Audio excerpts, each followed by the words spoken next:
எனக்கு தெரிந்து இந்த சூழ்நிலையில அவர் கவர்மெண்ட் ஃபார்ம் பண்றது கொஞ்சம் மிக சிக்கலான ஒரு விஷயமாகத்தான் இருக்கும்.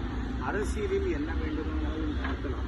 ஆனால் விஜய் செய்த மிகப்பெரிய தவறு இந்தியாவை காங்கிரஸே இருக்கக்கூடாது இந்தியாவில் நினைக்கக்கூடிய பாஜக நினைக்கக்கூடிய இந்தியாவை ஆளுகின்ற பாஜக எதிராக இந்த 5 ஒரு 40 எம்எல்ஏ இருக்காங்க காங்கிரஸ்ல, ஒரு நியாயம் இருக்கு. இந்த 5 எம்எல்ஏ வச்சுட்டு ஒரு பிரயோஜனமும் இல்லாம இவங்களை சேர்த்து வச்சுக்கிறது என்ன பிரயோஜனம் சொல்லுவாங்க? அதுதான் இது தவறான முடிவு. இவ்வளவு அவசரப்பட்டிருக்க வேண்டியது இல்லை. இந்த 5 பேர் நிச்சயமா வராங்கல்ல, ஃப்ளோர் டெஸ்ட் அன்னைக்கு அங்க லெட்டர் கொடுத்துட்டு ஃப்ளோர்ல கை தூக்கிட்டா போகுது. எதுக்கு இங்கே கூட முன்னாடி சினிமால தான் ட்ரெய்லர் விடுவாங்க, ஆடியோ ரிலீஸ் பண்ணுவாங்க. அது மாதிரி அரசியல்ல பண்ணக்கூடாது. அரசியல்ல சில விஷயங்கள் நாம் என்ன செய்யறோம்னு தெரியாத செய்யணும். நாளைக்கு எடப்பாடி அவர்கள் ஒன்று செய்தால் ஆச்சரியமான ஒரு விஷயமா தான் இருக்கும். அது வரைக்கும் வெயிட் பண்ணி தான்